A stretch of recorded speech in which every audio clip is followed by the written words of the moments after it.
200 কোটি টাকারও বেশি সম্পত্তি গরিব দুঃখীদের বিলিয়ে দিলেন এক দম্পতি। দীর্ঘদিন নির্মাণ শিল্পের ব্যবসায় জড়িত থেকে তারা বিপুল এই অর্থ সম্পদ গড়ে তুলেছিলেন। তাদের সংসারে 2টি সন্তান থাকা সত্ত্বেও কেন সব সম্পদ দান করেছেন এই দম্পতি? বিস্তারিত থাকছে ডেস্ক রিপোর্টে। দানশীলতা একটি মহৎ গুণ। দানের মাধ্যমে সমাজের নিঃস্ব ও অসহায় মানুষের পাশে দাঁড়ানো যায়।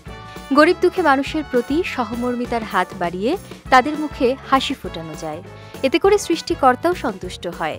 কিন্তু এমন কি কখনো শুনেছেন যে নিজেদের সম্পদ বিলিয়ে দিয়েছেন গরিব দুঃখীদের মাঝে? অবাক করা হলেও সত্যি এমনই এক কাণ্ড ঘটিয়েছেন ভারতের গুজরাটের এক দম্পতি।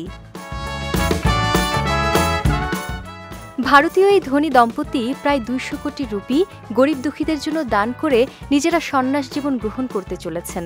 পরিবারটি জৈন ধর্মের অনুসারী। ধন সম্পদ দান করে তারা এখন পরিত্রাণের জন্য যাত্রা শুরুর পরিকল্পনা করছেন।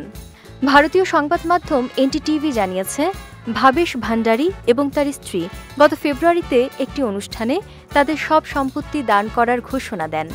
চলতি মাসের শেষ দিকে আনুষ্ঠানিকভাবে সন্ন্যাস জীবনের সূচনা করবেন তারা।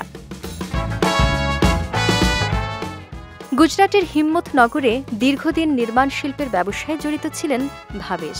সেখান থেকেই গড়ে তুলেছিলেন বিপুল সম্পত্তি। তাদের সংসারে 19 বছর বয়সী একটি মেয়ে এবং 16 বছরের একটি ছেলে রয়েছে। তারা উভয়েই 2022 সালে সন্ন্যাস জীবন গ্রহণ করেছেন। সন্তানদের পদাঙ্ক অনুসরণ করে এবার বাবা মাও ত্যাগের জীবনের পথ বেছে নিচ্ছেন। আগামী 22 এপ্রিল সন্ন্যাসের শপথ নেবেন এ দম্পতি। এরপর থেকে তাদের সব ধরনের পারিবারিক বন্ধন ছিন্ন করতে হবে এবং কোনো আরামদায়ক বা বিলাসবহুল বস্তু কাছে রাখতে পারবেন না। তখন তারা খালি পায়ে দেশ জুড়ে হেঁটে বেড়াবেন এবং ভিক্ষা করে জীবিকা নির্বাহ করবেন।